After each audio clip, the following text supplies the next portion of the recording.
عن انس بن مالک رضی اللہ تعالی عنہ قال رسول اللہ صلی اللہ علیہ وسلم من عال جاریتین حتی تبلغا جاء یوم القیامت انا وہو کہاتین وضم اصابعہ رواہ مسلم۔ سوال آپ نے پوچھا ابو اسامہ بھائی، دو بیٹیوں کی پرورش کرنا اور ان کو رخصت کرنا۔ انس بن مالک رضی اللہ عنہ راوی ہیں، حدیث بخاری میں اور مسلم میں ہے۔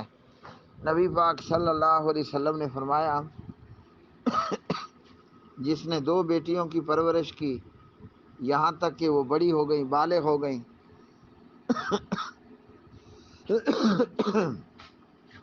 یہ اور میں قیامت کے دن اس طرح آئیں گے۔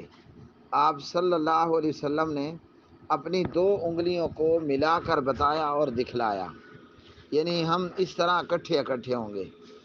یہی فضیلت جی، جس نے دو بہنوں کی پرورش کی اور وہ جوان ہو گئی اور انہیں اچھے طریقے سے رخصت کر دیا، تو نبی پاک علیہ الصلاۃ والسلام اور وہ قیامت کے دن اس طرح آئیں گے جس طرح آدمی کی دو انگلیاں ملی ہوئی اور قریب قریب ہوتی ہیں۔ آج ہمارے معاشرے کے اندر اور مسلمان معاشرے کے اندر بدقسمتی یہ ہے کہ بیٹی کو بوجھ سمجھا جاتا ہے، جی، بیٹی کو مصیبت سمجھا جاتا ہے، اور بلکہ بیٹیوں کو جاہلیت کے معاشرے کی طرح ماں کے پیٹ میں ہی زندہ درگور بھی کر دیا جاتا ہے۔ تو بیٹیاں اور بہنیں اللہ تعالیٰ کی رحمت ہیں، اللہ تعالیٰ کی نعمت ہیں۔ اللہ کی رحمت کو بلکہ جوش میں لانے کے لیے جی، اللہ سبحانہ و تعالیٰ کی رحمت کو تیز کرنے کے لیے بیٹیاں بہت بڑا ذریعہ ہیں۔ وہ بندہ بڑا نیک بخت ہے، وہ بندہ بڑا سعادت مند ہے، وہ بندہ بہت بڑا مسعود ہے جس کو اللہ سبحانہ و تعالیٰ نے بیٹیاں عطا فرمائیں۔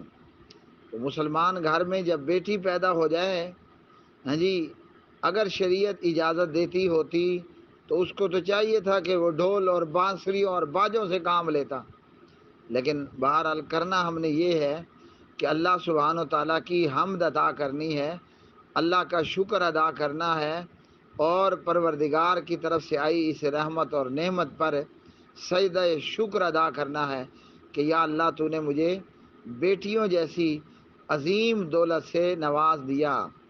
اگر ہم بات کریں نبی رحمت محمد رسول اللہ صلی اللہ علیہ وسلم کی، تو اللہ سبحانہ و تعالیٰ نے اپنے حبیب اور اپنے محبوب کو 4 بیٹیاں عطا فرمائیں۔ جناب سیدہ زینب، جناب سیدہ ام کلثوم، جناب سیدہ رقیہ، جناب سیدہ فاطمہ صلوات اللہ وسلام اللہ علیہن اجمعین۔ اور پیارے نبی علیہ الصلاۃ والسلام نے جب وفات پائی تو آپ صلی اللہ علیہ وسلم کی ایک بیٹی زندہ تھی، سیدہ فاطمہ صلوات اللہ وسلام اللہ علیہا۔ اللہ اکبر۔ اور پیارے نبی علیہ الصلاۃ والسلام نے فرمایا کہ فاطمہ تم میرے بعد جلد مجھ سے ملاقات کرو گی۔ آپ صلی اللہ علیہ وسلم کی وفات کے 6 ماہ بعد سیدہ فاطمہ صلوات اللہ وسلام اللہ علیہا اس دنیا فانی سے رخصت ہوئیں۔ تو اللہ کے حبیب اور اللہ کے محبوب محمد الرسول اللہ صلی اللہ علیہ وسلم کو اللہ نے 4 بیٹیاں عطا فرمائیں، اور انس کی روایت میں آپ نے اپنے امتیوں کو یہ بات بتا دی، سمجھا دی کہ بیٹی پیدا ہو تو سمجھو آسمان سے رحمت کا، نعمت کا، اللہ کے فضل و کرم کا ایک دروازہ نہیں 20 دروازے کھل چکے ہیں۔ تو بیٹی کو نہ مصیبت سمجھو، نہ بیٹی کو بوجھ سمجھو، ہاں جی، نہ بیٹی کو اپنے لیے منحوس ہونا سمجھو۔ اپنی بیٹیوں اور بچیوں کی اور بہنوں کی اچھی پرورش کرو، بالغ ہونے پر ان کی شادی کا بندوبست کرو۔ کل قیامت کے دن حشر کے میدان میں، جنت میں تو معاملہ ہے ہی ہے نا، یہاں فرمایا جاء یوم القیامت، وہ قیامت کے دن آئے گا، یعنی میدان حشر میں ہی اسے نبی رحمت صلی اللہ علیہ وسلم کا پڑوس مل جائے گا۔ سبحان اللہ، صلو علی الحبیب۔